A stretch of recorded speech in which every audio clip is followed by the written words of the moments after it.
چلیں بسم اللہ الرحمن الرحیم۔ یہ جو فصل آ رہی ہے آپ کی، دراصل یہ دو سوالوں کا جواب ہے، دو اعتراض ہیں اور ان دونوں اعتراضوں کے اس میں دو جواب ہیں اس فصل میں۔ پیچھے آپ نے یہ پڑھا تھا کہ جملے میں مسند اور مسند الیہ کا ہونا ضروری ہے، کوئی بھی جملہ ان دونوں کے بغیر پورا نہیں ہو سکتا۔ تو اس سے یہ بات تو صاف ہو گئی، کلیئر ہو گئی کہ جملے میں کم سے کم دو کا ہونا ضروری ہے، کم سے کم دو، کیونکہ دو ہی ہیں، مسند الیہ اور مسند، اس سے کم میں تو کام بنے گا نہیں سمجھے؟ کم سے کم کتنے؟ کم سے کم دو۔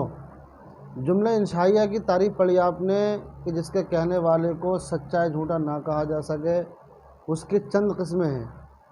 پہلی قسم کیا ہے اس کی؟ امر، اس کی مثال کیا دی مصنف نے؟ اضرب، تو مار۔ یہ جملہ ہے یا کلمہ ہے؟ مرکب ہے مفرد ہے؟ مرکب ہے نا؟ مرکب مفید ہے غیر مفید ہے؟ مرکب مفید، مرکب مفید ہے نا۔ خبر معلوم ہو یا کوئی طلب معلوم ہو، اس سے طلب معلوم ہوئی نہیں کہ تو مار، مرکب مفید ہے۔ اور یہ کہنا ہے مصنف کہ مرکب مفید کے لیے دو کلمے چاہیے کم سے کم، مرکب مفید کے لیے کم سے کم مسند الیہ اور مسند چاہیے۔ اب اضرب جو خالی وہ ایک کلمہ ہے، جب ایک کلمہ ہے تو وہ مرکب مفید نہیں ہو سکتا، یہ ہو جائے گا؟ حالانکہ معنی تو بتا رہا ہے اس کا مرکب مفید ہے، وہ تو مار، معنی کیا ہے اس کا؟ مرکب مفید ہے، لیکن دیکھنے میں تو نہیں لگ رہا مرکب مفید ہے، یہ لگ رہا ہے دیکھنے میں۔ تین مثالیں ہمارے سامنے ہیں۔ پہلی مثال زید قائم، جملہ اسمیہ کی مثال ہے، زید کھڑا ہے، مرکب مفید ہے، بات پوری سمجھ میں آ رہی ہے۔ ضرب زید، جملہ فعلیہ، فعل پیدا کیا نا، مرکب مفید ہے، بات پوری سمجھ میں آ رہی ہے۔ اضرب، تو مار، مرکب مفید ہے، بات پوری سمجھ میں آ رہی ہے، طلب معلوم ہوئی۔ اب زید قائم، ضرب زید اور اضرب، ان تینوں کے درمیان اگر ہم دیکھیں تو یہ بات صاف ہو جاتی ہے کہ جو شروع کی دو مثالیں ہیں، زید قائم، ضرب زید، ان میں دو کلمے ہیں، زید قائم میں دو کلمے، ضرب زید میں دو کلمے۔ لیکن جب ہم اضرب پڑھتے ہیں تو اس کو جملہ بھی کہہ رہے ہیں، مصنف نے جملہ کہا ہے، اس کو مرکب مفید کہا، اور ایک کلمہ ہے، حالانکہ جملے کے لیے دو کلموں کو ہونا ضروری ہے۔ تو پھر یہ کیا ہے؟ مرکب مفید نہیں کہیں اسے، یا کیا کہیں اسے پھر؟ اسی ایک سوال ہے یہ، اب اس کا جواب دے رہے ہیں مصنف۔ دیکھیے مصنف کا کہنا یہ ہے کہ دیکھیے جو یہ کہا گیا کہ دو کلمے ہوں تو ضروری نہیں ہے کہ دونوں کلمے لفظ کے اعتبار سے ہوں۔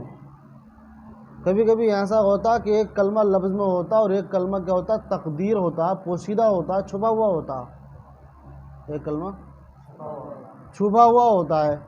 زید قائم میں دو کلمے ہیں، زید الگ ہے، قائم الگ ہے۔ ضرب زید میں دو کلمے ہیں، ضرب الگ ہے، زید الگ ہے، دونوں لفظ میں ہیں۔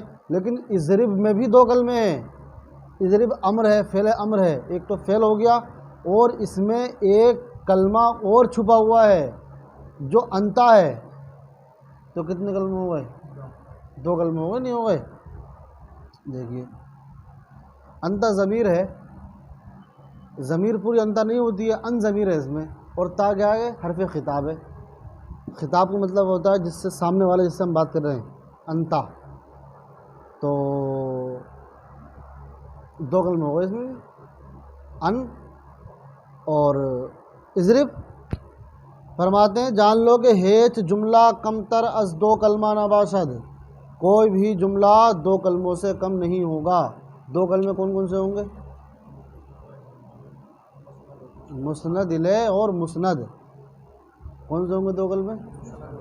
مسند الیہ اور مسند، کم سے کم دو کلمے ہوں گے۔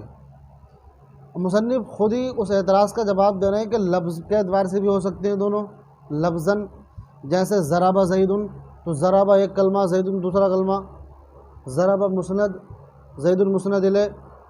ایسی دوسری مثال دے رہے ہیں زید قائم، زید ایک کلمہ، قائم دوسرا کلمہ، زید المسند الیہ قائم المسند. یا تقدیراً، یا کلمے کیا ہوں گے دونوں میں سے کیا ہوا تقدیرہ ہوگا. بھئی دونوں تقدیریں نہیں ہو سکتے، پھر مطلب کیا ہو جملے کا ہے. جیسے اضرب، تو اضرب جو ظاہر میں اگرچہ ایک کلمہ لگتا ہے لیکن دو کلمے ہیں اس میں، ایک اس میں تقدیر ہے، چھپا ہوا ہے. فرماتے ہیں کہ انتا درو مستتر است، کہ انتا اس میں کیا ہے پوشیدہ ہے. جب انتا پوشیدہ ہے اس میں تو پتہ یہ چلا کہ کلمے میں دو ہی کلمے، اس جملے میں دو ہی کلمے ہیں، ایک تو اضرب اور ایک انتا. تو یہ بات کلیئر ہے کہ کم سے کم دو کلمے ہوں گے. اب ایک سوال یہ ہے کہ خالی جملے کے لیے دو کلمے کافی ہیں یا زیادہ بھی ہو سکتے ہیں، یا دو کلمے ضروری ہیں؟ بھئی دو سے کم تو ہو نہیں سکتے. اب سوال یہ ہے کہ دو سے زیادہ ہو سکتے ہیں؟ دو سے کم تو ممکن ہی نہیں ہے. اب سوال یہ ہے کہ دو سے زیادہ ہو سکتے ہیں نہیں ہو سکتے، دو ہی رہیں گے. تو مصنف کہتے ہیں کہ بھائی دو سے زیادہ جتنے چاہو اتنے رکھ لو، کوئی حرج کی بات نہیں ہے اس میں، کم سے کم دو ہونے چاہیے. فرماتے وہ ازی بیشتر باشد، اور دو سے زیادہ کلمے ہو سکتے ہیں. وہ ازی بیشتر باشد، دو سے زیادہ ہوں گے. اچھا کوئی حد ہے اس کی دو سے زیادہ کی؟ 3 4 5 6 7 8 9. فرماتے وہ بیشتر حد نیست، زیادہ کی کوئی حد ہی نہیں ہے. اب ایک مثال دیں، ضربہ زید عمرن، ضربہ زید عمرن ضربا شدیدا فی دارہ تأدیبا والخشبۃ یوم الجمعۃ امام الامیر. کتنے کلمے ہیں؟ 9. ضربہ زید عمرن ضربا شدیدا فی دارہ تأدیبا والخشبۃ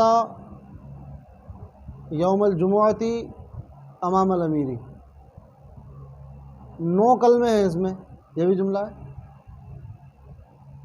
8 کی مثال کیا بنے گی؟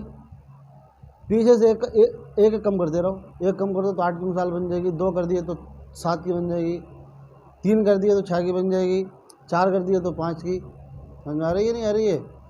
اس طریقے سے جب 2 رہ جائیں تو اب نہیں کر سکتے کم، اب کم سے کم 2 ضروری ہیں. تو کم سے کم 2 ضروری ہیں، زیادہ ہی کوئی بھی حد نہیں ہے. یہ تو ایک مثال کے طور پر ہے، 9 ہے، زیادہ بھی ہو سکتے ہیں.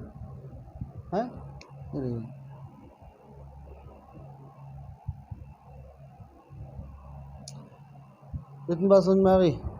چلیے اب ایک مصنف ایک چھوٹی سی بات بتا رہے ہیں بدا کیسے.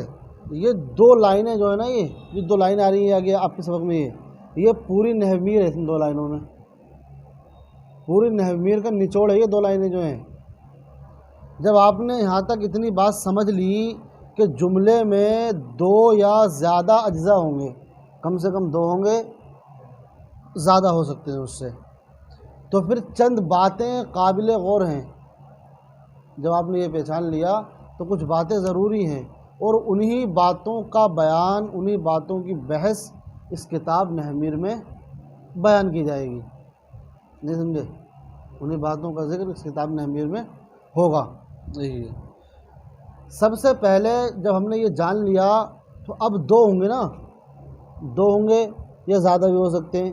تو ان 2 کلموں میں، یہ زیادہ کلمے ان میں، سب سے پہلے ہمیں یہ دیکھنا پڑے گا اسم فعل حرف کون کون سا ہے. سب سے پہلے کیا دیکھنا پڑے گا؟ اسم کون سا ہے، فعل کون سا، حرف کون سا ہے. کیونکہ کلمہ کتنی قسم کا ہوتا؟ 3 قسم کا. ضروری نہیں ہے کہ دونوں اسم ہوں گے، ضروری نہیں ہے دونوں فعل ہوں گے، ضروری نہیں ہے دونوں حرف ہوں گے. اسم بھی ہو سکتا، فعل بھی ہو سکتا، حرف بھی ہو سکتا. جب 2 کلمے ہیں یعنی ان 2 کلموں میں دونوں اسم بھی ہو سکتے ہیں، ایک اسم ایک فعل بھی ہو سکتا. سمجھ میں آ رہی ہے؟ 2 سے زیادہ کلمے ہیں تو اس میں فعل بھی ہو سکتا، اسم بھی ہو سکتا، حرف بھی ہو سکتا. ضربہ زید عمرن ضربا شدیدا فی دارہ، ضربہ فعل ہے، زید اسم ہے، عمرن اسم ہے، ضربا شدیدا اسم ہے، فی جو ہے یہ حرف ہے، دارہ اسم ہے. کیا سمجھے؟ اب اتنا بڑا جملہ ہمارے سامنے ہے 9-10 کلموں کا، تو اس میں سب سے ضروری چیز ہمارے لیے کیا ہے؟ اس چیز کی پہچان کرنا کہ ای اسم است، وہی فعل است، وہی حرف است. اس کی پہچان کرنا ضروری ہے ہمیں کہ یہ اسم ہے، یہ فعل ہے، یہ حرف ہے. اور کسی بھی چیز کی پہچان دو طریقے سے ہوتی ہے، دو وجہ سے ہوتی ہے. کوئی بھی چیز کی ہم پہچان کریں گے تو کیسے کریں گے؟ دو چیزوں سے. پہلی بات تو اس کی تعریف ہماری یاد ہونی چاہیے، پہلی بات. دوسری بات اس کی علامت یاد ہونی چاہیے، نشانی یاد ہونی چاہیے. اس کی نشانی کیا ہے؟ تو تعریف تو آپ نے، میں نے پیچھے بتایا تھا آپ کو پہلے سبق میں، تعریف کیا تھی اس کی؟ کہ اگر اپنا معنی بذات خود بتا دے اور اس میں زمانہ موجود نہ ہو، اسم ہے. اپنا معنی خود بتا دے اور اس میں زمانہ پایا جاتا ہو، فعل ہے. اور اپنا معنی خود نہ بتائے، وہ حرف ہے. ان میں سے اسم کی، فعل کی، حرف کی الگ الگ نشانی، علامتیں بھی مصنف بیان کریں گے تاکہ پہچاننے میں اور آسانی ہو جاوے. چلیے فرماتے ہیں چو کلمات جملہ بسیار باشند. جب جملے کے کلمات بہت زیادہ ہوں، 2 3 4 5 6 7 8 9 10 جتنے بھی ہوں، تو سب سے پہلا کام کیا کرنا ہے؟ زیادہ ہوں گے تو کیا کرنا ہوگا؟ اسم و فعل و حرف را، اسم و فعل و حرف کو با یک دیگر تمیز باید کردن، ایک دوسرے سے الگ کرنا ضروری ہے کہ یہ اسم ہے، یہ فعل ہے، یہ حرف ہے. سب سے پہلا کام ہمارا یہ ہوگا. کیا ہوگا؟ اسم کو الگ کرنا ہوگا، فعل کو الگ کرنا ہوگا اور حرف کو الگ کرنا ہوگا. دوسرا کام کیا ہوگا؟ جب جملے میں زیادہ کلمے ہوں تو دوسرا کام ہوگا ہمارا معرب ہے یا مبنی ہے، وہ نظر کردن اور غور و فکر کرنا کہ معرب است یا مبنی، معرب ہے یا مبنی ہے. اس میں سے وہ کلمہ جو ہے، اب زید قائم، دونوں معرب ہے. ضرب زید میں ضرب مبنی ہے، زید معرب ہے. تو یہ بھی جاننا ضروری ہوگا کہ یہ معرب است، وہی مبنی است. معرب مبنی کی پہچان کیا ہے؟ کہ جس کا آخر بدلتا رہے، جس کا آخر کی حرکتیں بدلتی رہیں. معرب جس کے آخر کی حرکت نہ بدلے. ہم نے آگے بیان کریں گے مصنف صحیح طریقے سے خلاصہ. دو باتیں جاننا ضروری ہوئی. ایک تو پہلی بات کیا تھی؟ اسم فعل حرف. دوسری بات کیا ہے؟ معرب مبنی. تیسری بات کیا جاننا ضروری ہے؟ عامل است یا معمول، وہ عمل کرنے والا ہے یا اس میں عمل ہو رہا ہے. ایک تو ایسا ہوتا ہے کہ ضرب زیدن ہے، کیا ہے؟ ضرب زیدن. زیدن پہ پیش آیا نا، زیدن دو پیش ہیں. کبھی کبھی آتا ہے اس پہ زیدن، کبھی آتا ہے زیدن. تو یہاں پر پیش کس نے دیا اس پہ؟ زیدن پہ ضربہ نے دیا. ضربہ نہیں ہوتا تو پیش نہیں آتا، اور کچھ آتا. ایک مثال ہمارے سامنے، انا زیدن کیا ہے؟ اب زید پہ کیا آ گیا؟ دو زبر آ گئے. ضرب زیدن میں کیا آ گیا؟ دو پیش آ گئے. بزیدن دو زیر آ گئے. یہ کس کی وجہ سے آئے؟ زیدن پہ جو آئے دو پیش، وہ ضربہ کی وجہ سے آئے. اور انا زیدن میں کائے کی وجہ سے آئے؟ انا کی وجہ سے آئے. اور بزیدن میں کائے کی وجہ سے آئے؟ با حرف جر کی وجہ سے آئے.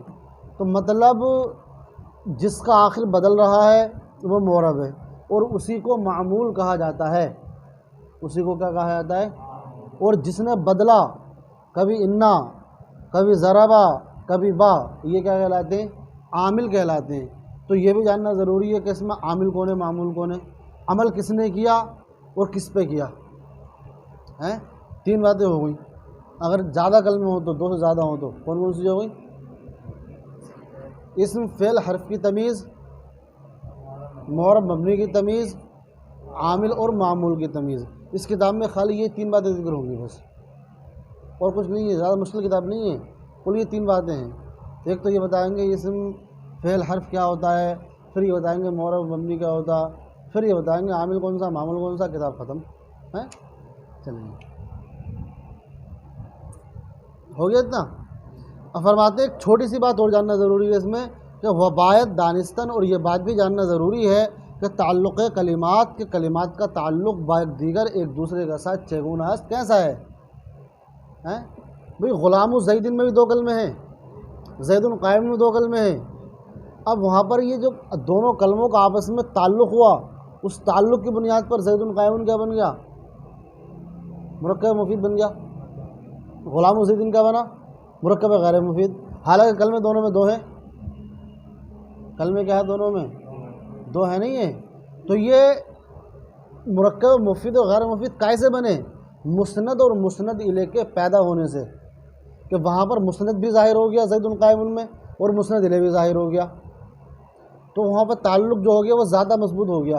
جب تعلق زیادہ مضبوط ہوا مسند اور مسند الیہ دونوں کی وجہ سے، تو پھر مرکب مفید بن گیا۔ وہ آپ نے کہہ دیا یہ مرکب مفید ہے، جملہ ہو گیا پورا۔ یہ غلام زید میں زید اور غلام کا آپس میں تعلق تو ہے، لیکن وہ والا تعلق نہیں ہے جو مسند اور مسند الیہ کا تعلق تھا، بلکہ اس تعلق کی بنیاد پر یہ صرف مسند الیہ مسند بن پایا،